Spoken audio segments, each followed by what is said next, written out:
Bismillahirrahmanirrahim. Assalamualaikum warahmatullahi wabarakatuh. Kami dari kelompok 10. Di sini kami akan membahas tentang aplikasi layer. Aplikasi layer sendiri terdiri dari beberapa bagian. Masing-masing bagiannya akan dibahas oleh kami. Di antaranya, saya sendiri Muhammad Afandi Fardian akan membahas tentang DNS dan Internet Protocol. Kemudian saya Dimas Maeda, saya akan menjelaskan email protokol. Dan terakhir saya Jafar Maulana Siddiq, saya akan membahas HTTP dan File Transfer Protocol. Langsung saja kita masuk ke materinya. Di sini saya akan menjelaskan materi tentang DNS dan Internet Protocol. Yang pertama yang akan saya sampaikan adalah DNS atau Domain Name Server adalah sebuah sistem yang menghubungkan Uniform Resource Locator atau URL dengan Internet Protocol Address atau IP address. Normalnya untuk mengakses internet Anda perlu mengetikkan IP address sebuah website. Cara ini cukup merepotkan sebab ini artinya Anda perlu punya daftar IP address website yang ingin dikunjungi dan memasukkannya secara manual. DNS adalah sebuah sistem yang meringkas pekerjaan ini untuk Anda. Kini Anda tinggal mengingat nama domain dan memasukkan dalam address bar, sesimpel itu. DNS kemudian akan menerjemahkan domain tersebut ke dalam IP address yang komputer pahami. Bisa dilihat seperti pada gambar di layar. Berikut adalah contoh penerapan DNS.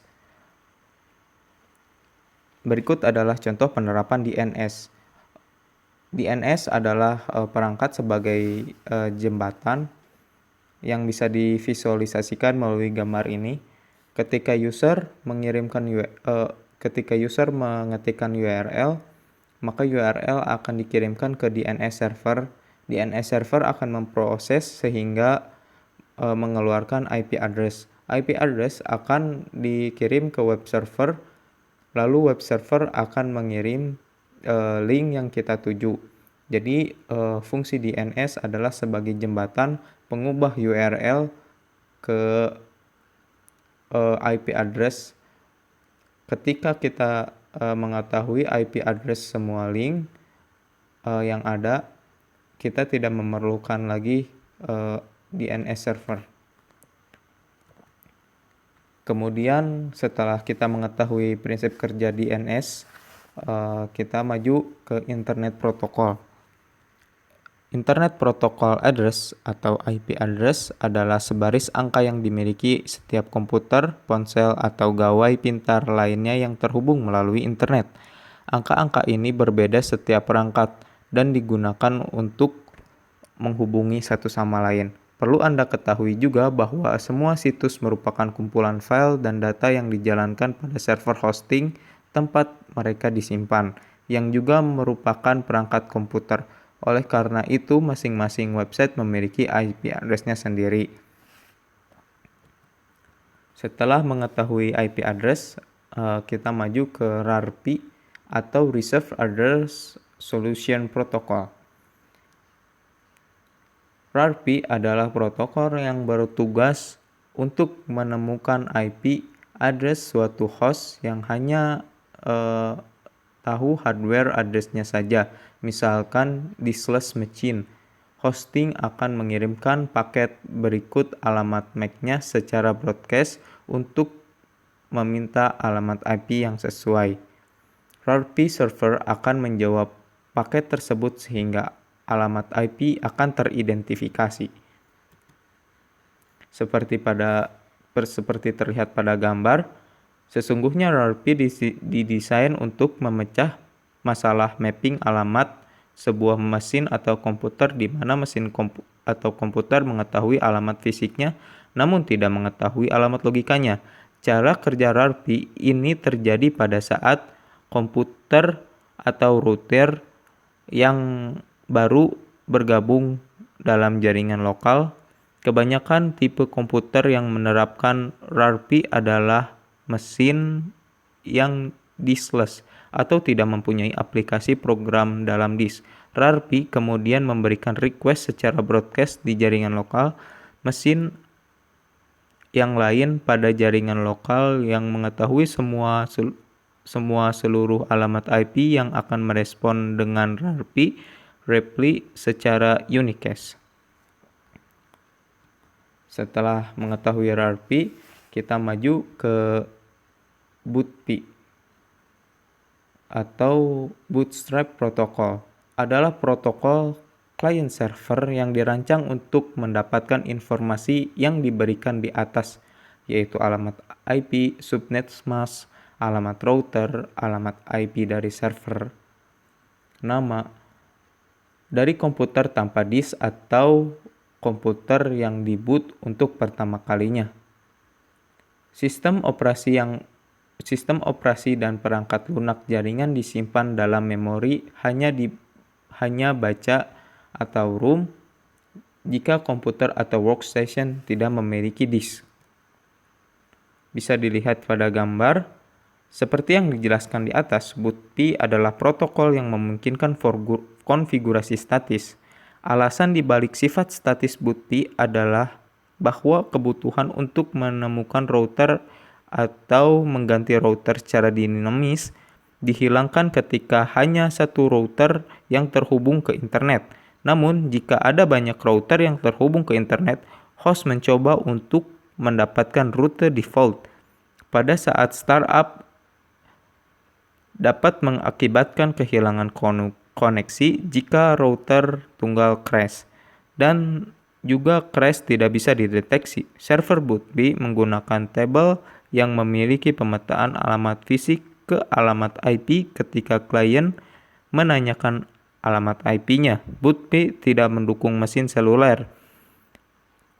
Ini bekerja dengan baik hanya ketika pengikatan antara alamat fisik dan IP statis dan perbaiki dalam tabel. Ini menggunakan alamat siaran terbatas.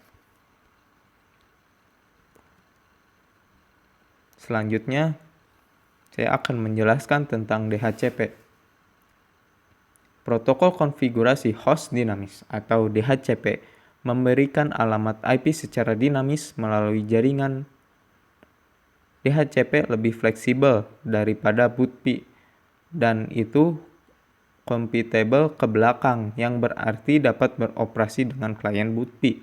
Pemetaan alamat IP dinamis menguntungkan karena banyak 3 alasan, yaitu alamat IP diberikan atas permintaan, hindari konfigurasi IP manual, dan yang terakhir mendukung mobilitas perangkat. Bisa dilihat pada gambar.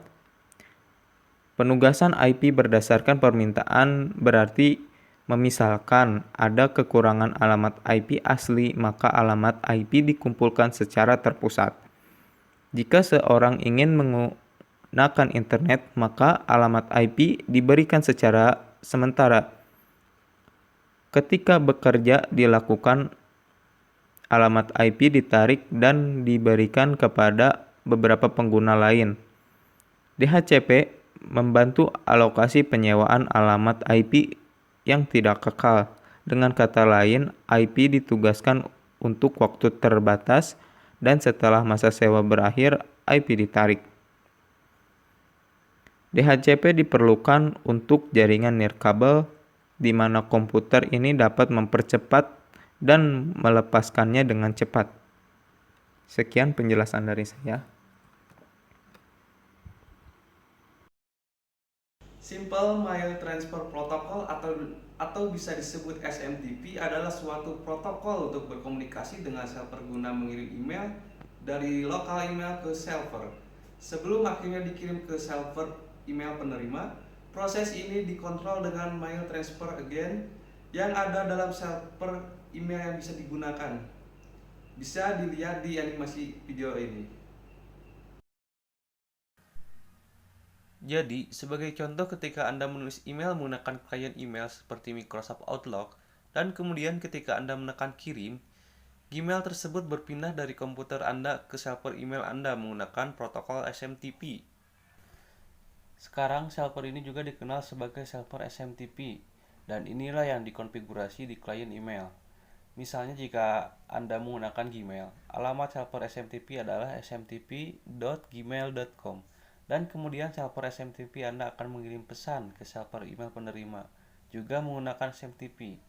Kemudian email akan tetap berada di server email penerima sampai penerima login ke akun email mereka dan mendownload email menggunakan POP atau IMAP. Atau mereka bisa melihat email di server dengan menggunakan webmail. Sekarang SMTP menggunakan protokol TCP. Dan jika Anda tidak terbiasa dengan apa yang dilakukan TCP, baik TCP adalah protokol berorientasi koneksi dan itu menjamin pengiriman email.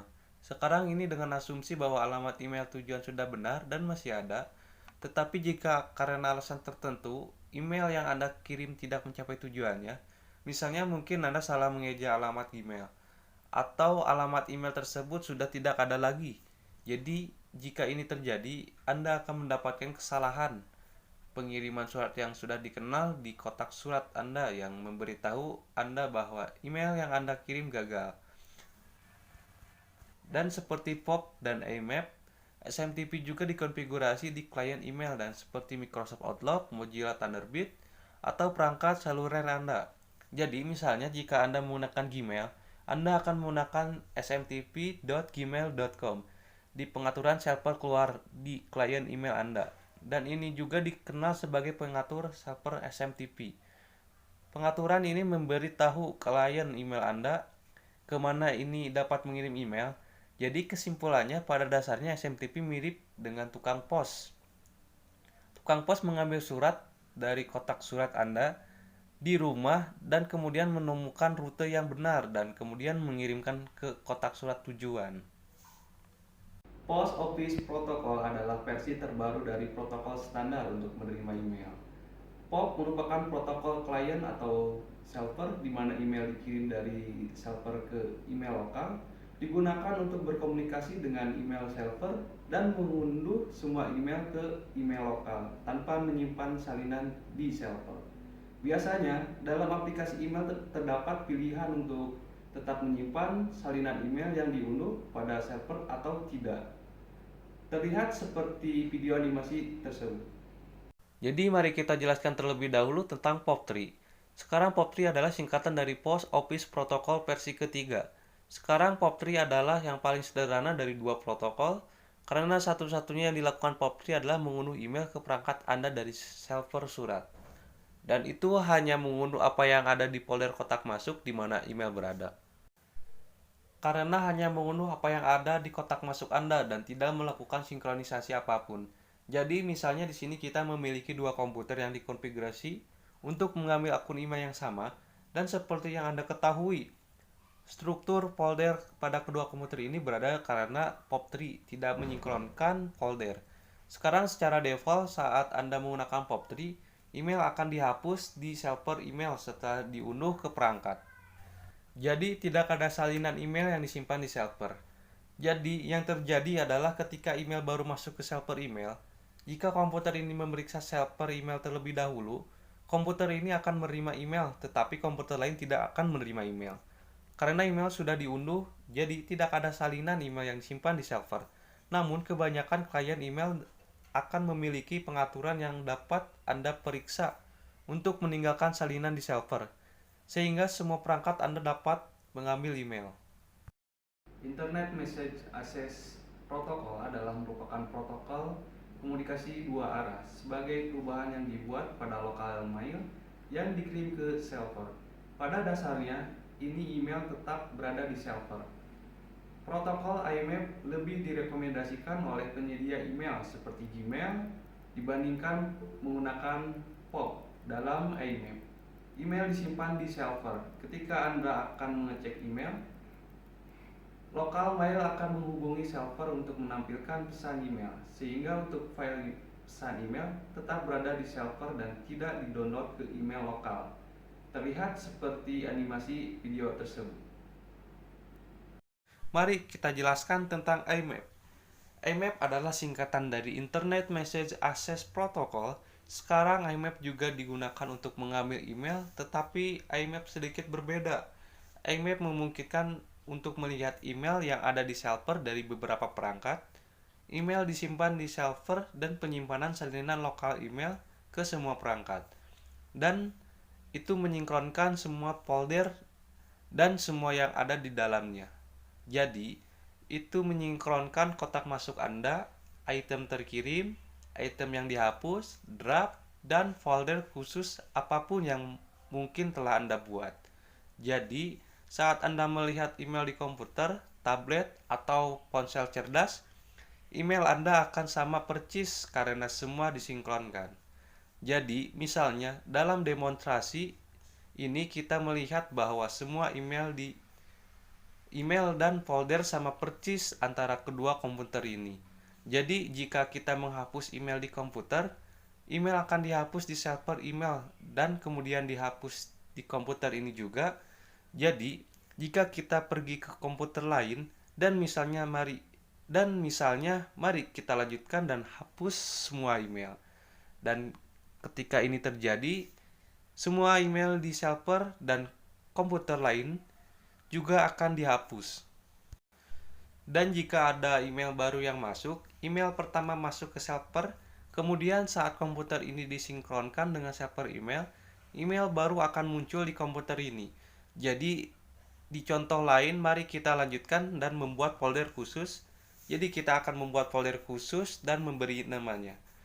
Dan karena kami menggunakan IMAP, folder dan semua isi akan ditambahkan dan disinkronkan ke komputer lain juga. Jadi setiap komputer, tablet, dan smartphone yang Anda miliki akan memiliki struktur email dan folder yang sama persis dengan yang lainnya. Jadi begitulah cara kerja IMAP. Jadi sebagai perbandingan antara POP3 dan IMAP, di sebelah kiri kami memiliki POP3 dan seperti yang Anda lihat, struktur folder antara kedua klien email ini berbeda karena POP3 hanya mengunduh konten folder kotak masuk. Itu tidak melakukan sinkronisasi email atau folder apapun. Jadi itulah mengapa email dan struktur folder berbeda. Tetapi di IMAP semuanya sama, struktur email dan folder identik karena IMAP menyinkronkan semua dengan semua perangkatnya. Jafar, apa itu HTTP? HTTP adalah protokol jaringan application layer yang dikembangkan untuk membantu proses transfer antar komputer. Protokol ini berguna untuk mentransfer informasi seperti dokumen, file, gambar, dan video antar komputer. Sebenarnya ada protokol lain untuk membentuk data dan informasi seperti SMTP, FTP, IMAP, atau POP3. Namun protokol HTTP yang paling banyak digunakan dibanding dengan yang lainnya. HTTP singkatan dari Hypertext Transfer Protocol. Sebagai bahasa yang digunakan suatu komputer untuk meminta dokumen dari komputer lain. Contohnya, jika Anda mencegat percakapan antar komputer Anda dengan server web di internet, terdapat suatu kata GET disebut GET request, atau artinya dapatkan di belakang GET, lalu ada nama dokumennya sesuai yang Anda minta. Jadi jika Anda mencoba masuk ke login dan membuat halaman login, semua yang Anda lakukan adalah mengirimkan permintaan GET ke server Tumblr yang bertuliskan get/login, dan itu memberikan server Tumblr itu Anda mengirimkan semua kode HTML untuk halaman login Tumblr. Saya Jafar, di sini saya akan membahas FTP, SFTP, dan TFTP. Protokol ini adalah protokol yang digunakan untuk mentransfer file melalui jaringan. Pertama, FTP. FTP singkatan dari File Transfer Protocol. Ini adalah protokol yang standar digunakan untuk mentransfer file antara komputer dan server melalui jaringan, seperti contohnya internet. Singkatnya, FTP adalah bahasa yang digunakan komputer untuk mentransfer file melalui jaringan TCP/IP. Jadi, jika seseorang ingin membuat file mereka harus yang dapat diunduh orang lain, maka mereka harus mengunggah file mereka ke server FTP, dan maka kemudian orang dari mana saja dapat langsung terhubung ke sana. Server FTP dan unduh file menggunakan protokol FTP. Dalam contoh ini menggunakan server FTP untuk membagikan filenya, tetapi pada hakikatnya tidak seperti itu juga. Mereka dapat menggunakan komputernya untuk bertindak sebagai server FTP. Misalnya di Microsoft Windows ini dapat dilakukan dengan menggunakan Service Manager, Internet Service Manager. Sekarang ada beberapa cara untuk menggunakan FTP. Dapat menggunakan standar internet browser atau menggunakan FTP client. Contohnya, ingin mendownload MP3 yang ada di ftp.example.com, maka menggunakan browser internet dibuka. Dalam contoh ini, Anda membuka browser web dan kemudian ketikkan alamat server FTP yang ingin Anda sambungkan. Seperti Anda menggunakan situs web biasa, alamat web server FTP ini adalah ftp.example.com. Jadi Anda mengetikkan ftp.example.com sebagai URL. HTTP di sini biasanya Google yang main domainnya. Kalau ke situs FTP, karena servernya FTP, awalnya FTP. Sekarang terhubung ke server FTP, berikut contoh tampilannya dalam web browser. Di sini Anda dapat menelusuri berbagai folder yang ada di server FTP, tergantung pada apa yang telah disediakan oleh pemiliknya. Kemudian Anda dapat mendownloadnya. Jadi di sini adalah file MP3 ceritanya, dan kemudian Anda cukup mendownload ke komputer Anda. Sekarang kadang server FTP akan memerlukan akun dengan nama sandi, dan terkadang Anda juga bisa secara anonim masuk, tergantung pada jenis autentifikasi yang telah disiapkan oleh pemilik server FTP tersebut. Cara lain, Anda dapat terhubung ke server FTP menggunakan FTP client. Ada beberapa klien FTP yang dapat Anda gunakan, tetapi yang gratis klien FTP-nya yang paling populer adalah FileZilla.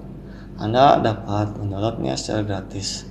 Berikut contoh klien FTP yang seperti Anda ketahui, menggunakan klien FTP menyediakan interface pengguna grafis dan pengalaman yang mungkin lebih baik daripada menggunakan browser web. Jadi di sini hostnya adalah alamat server FTP bersama dengan pengguna, username, password, dan portnya pada umumnya port 21. Dan Anda dapat langsung mengkonekkan dengan tombol connect.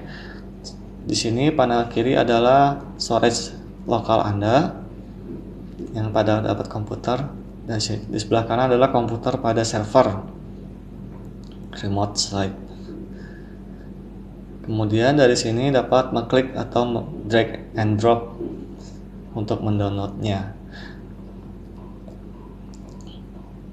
pada komputer Anda dari panel kanan ke panel kiri. Dan jika memiliki izin, Anda juga dapat menguploadnya ke server FTP dengan drag and drop dari panel kiri ke kanan, dari lokal ke interlokal. File antar komputer adalah penggunaan yang umum menggunakan FTP, terutama saat Anda mentransfer file secara massal. Penggunaan umum lainnya menggunakan FTP adalah untuk memberikan kemampuan web design untuk mengunggah file ke server web mereka. Kelemahan utama menggunakan FTP adalah bahwa ini bukan protokol yang aman. Jadi data yang sedang ditransfer tidak dieskripsi. Semua data yang dikirim dan terkirim adalah data yang jelas yang dapat menyebabkan masalah keamanan. Jadi sebenarnya FTP hanya boleh digunakan secara terbatas atau hanya pada jaringan yang dapat dipercaya, atau jika data yang sedang ditransfer tidak penting, tidak sensitif. Namun jika Anda akan mentransfer data yang perlu dilindungi, protokol transfer yang lebih aman harus digunakan. Dan disitulah mengapa SFTP diciptakan. SFTP adalah singkatan dari Secure File Transfer Protocol. Sekarang SFTP sama seperti FTP, cuman SFTP menambahkan layer secure.